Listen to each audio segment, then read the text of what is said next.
Alright, so I got a couple things to say. One, humans are not perfect. I try to do my best, but sometimes it doesn't work. Because this is probably the most ADHD-fueled video I've made by far. Because there's multiple things that didn't really work out. There was a video I planned before this one, and I was going to show how I did a TBSS intake swap on this truck using the factory cover, getting a working transfer case that'll fit the truck, and getting a shortened drive shaft put on the truck. All that kind of took too long, so I scrapped that video and started doing a bodywork video. And there's been a few changes to the truck, and there's been a few downfalls to the truck. So, not really my best work, I will admit, but it is something, and it kind of shows that bodywork is a literal art in itself. To get the basic prep work done, to make everything look perfect, that way when you lay your primer and paint, it looks beautiful. And that's essentially what I'm trying to do with this truck. We're starting on the bodywork, and it's already become a complete nightmare. So let's go take a look at what I have done so far. Oh, just as a quick side note, somebody in my previous video pointed out that this was an LQ4, not LQ9. I had to look back in the footage because they said I had dome pistons. I thought, no way. And sure enough, dome pistons. So that is an LQ4, deeming my 345 horsepower down to 300, but the torque is the same. So the main topic of discussion for this episode and probably more episodes is bodywork. You can see I already started sanding the hood, trying to get down to the metal to get rid of these stone chips. There was a pretty bad one up here that got taken care of mostly. Still some little ones up here I have to work out, but hood's still pretty straight. There's like little to no dents in the hood. Driver's side fender, got that sanded down. There was a scratch right here. I got most of that feathered out. There were a couple, I guess, high spots like here and right here. They're actually so smooth I can't really feel them, but there was a little stone chip here I got to take care of. Passenger side fender, just got it like sanded with a 100 grit. I have to go over it again. A couple dents in the fender. I'm not really too worried about it. One little high spot probably because of the dent. Otherwise, front end is pretty damn solid. So here's the back of the cab. I got some spots sanded like right down here. I repaired the back of the cab. That's all sanded.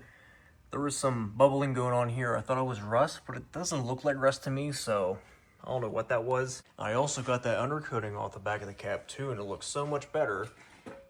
So you see some scratches and little tiny dents. But this is where I'm going to be starting in this episode. Alrighty, so to start this process, I'm going to use 220 on an orbital sander to sand away as much clear as possible and try to get most of these scratches feathered out as best I can.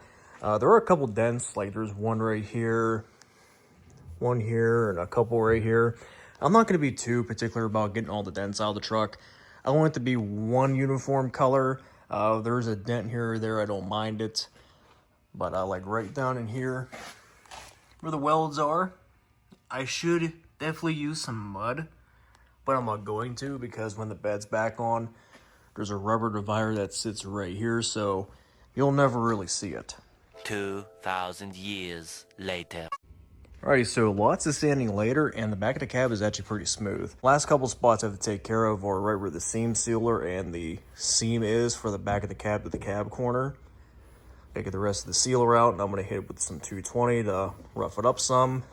And then the last step I want to take care of, I want to take a grinder to the cab corner where I splice it in, try to get some of this weld knocked down, that way I don't have to use that much filler.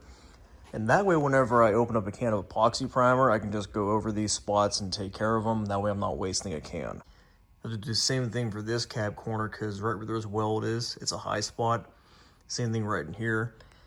This corner is actually pretty smooth. Very minor imperfections, but really smooth. Got to fill in a little bit of weld right here.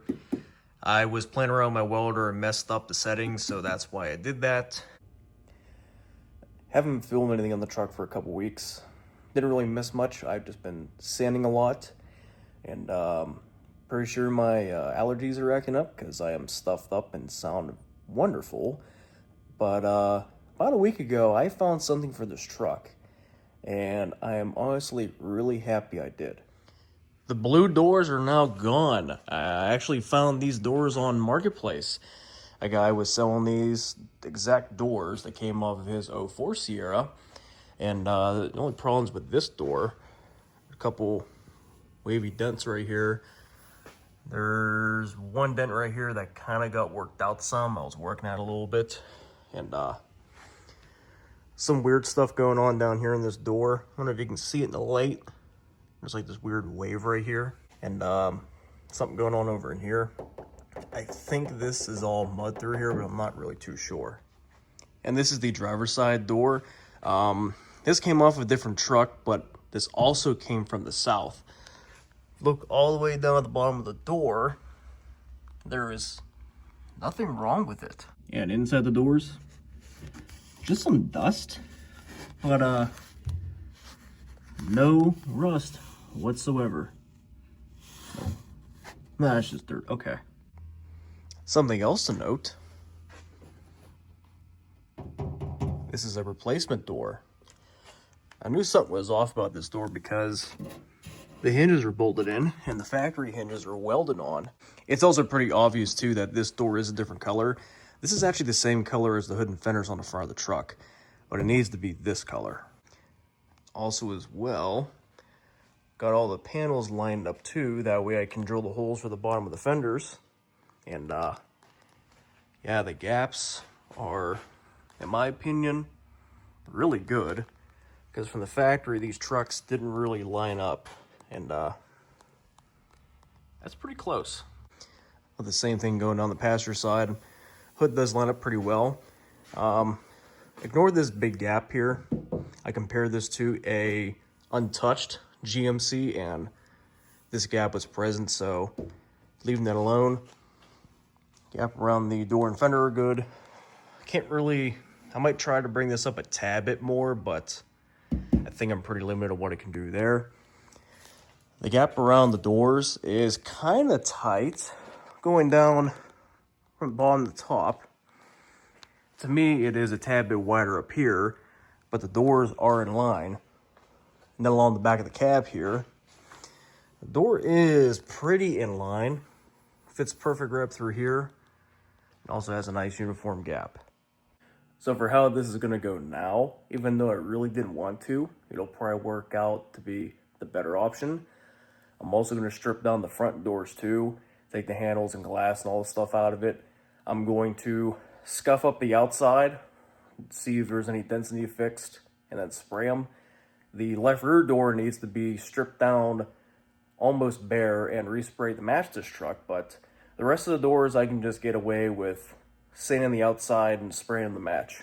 I'm also kind of like scared of what's hiding back here because little imperfections here scare me, imperfections down in here scare me, and plus there is a tape line right in this ridge.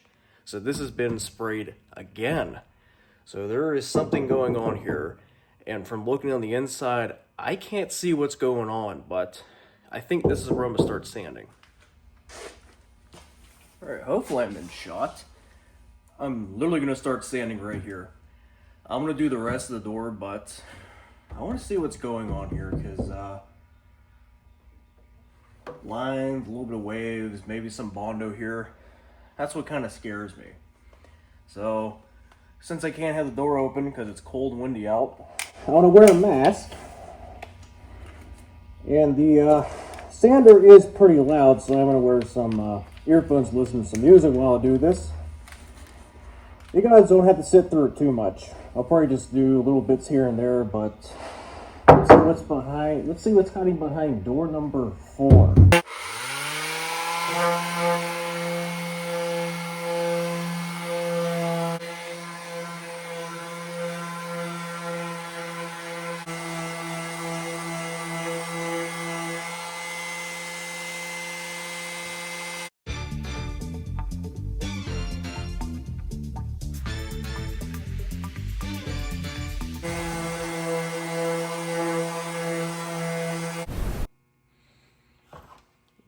the old sander gave up the goods. An old Sears Craftsman sander.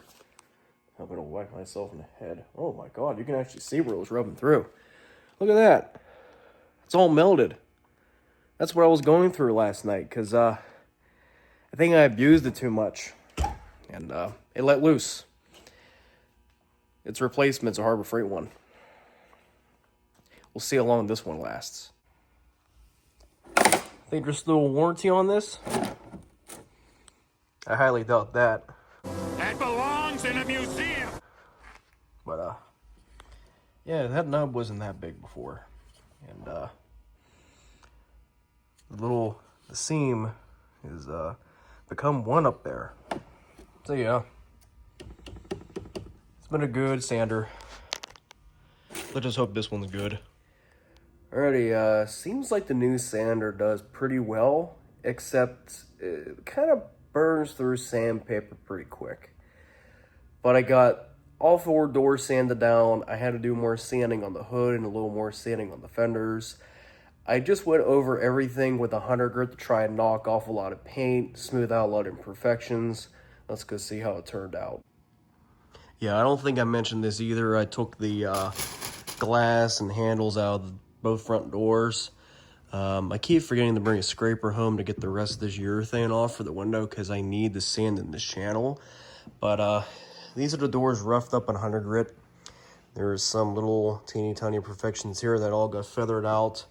It looks like there's some high and low spots going around the door. Like I said, this is only 100 grit, so I had to go over it with 220 to make it smooth. The right rear door, I had a feeling had a surprise. That surprise was filler right down here. And like I said, I noticed that there was a curve right here and there's supposed to be a flat like the cab corner. I have a feeling this dent is pretty deep because right here is a high spot. It's still low through here, and it seems like the damage is going up through here as well. And seeing as though I don't want to spend money on a dent puller, I'm going to try to massage this back in place just enough and try to smooth it with Bondo and cover it up. There was another questionable spot right here, literally right where this light gray line is. I could feel a slight bulge, but I think once I sand it some more, that should disappear, but I'm not too sure what that is. It's kind of odd. Still see some shiny spots where the ripples are. For how tiny these ripples are on the paint, I might try to do a trick. I think, if I remember right, you take like a torch, heat up around the area, and for how small these dents are, they should pop themselves out. If not, I can sneak a hammer and dolly right in here and try to smooth these out a little bit more. There's a dent right here. Still a little bit of a low spot right in there. I'm going to try to smooth that out a little bit more. A little bit of a chunk taken out here. I'm going to have to put a little filler on that. But yeah, I think I can smooth that one out a little bit. Alright, so I kind of had to go back in footage to see what I did and did not do. And what I had planned, I only had like a very few plans for this episode. It kind of hit a plateau and straight down. And I'm leaning where the passenger side door used to be. Let me give a little synopsis of what happened. So I went ahead and got the roof and glass taped off. I kind of ran into a big problem with this driver front door, and I mean a big problem. So I think I mentioned this in a video at some time, that I replaced the door pins and bushings in this. And I popped new ones in because I did kind of wipe out the ones I put in. And yeah, it got worse.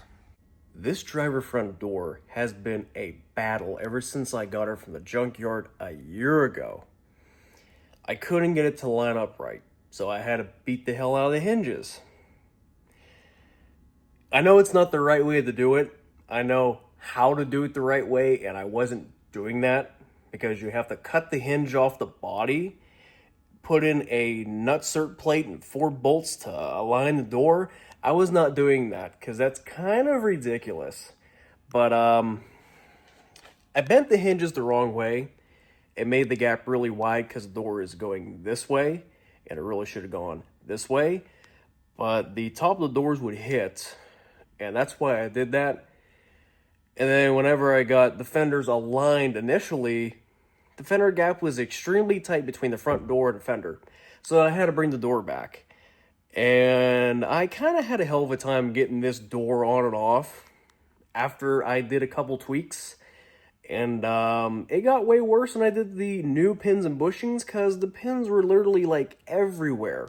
So I kind of just end up referencing the passenger side because I just did the top pins and bushings. I didn't touch the bottom because they were actually still in good shape.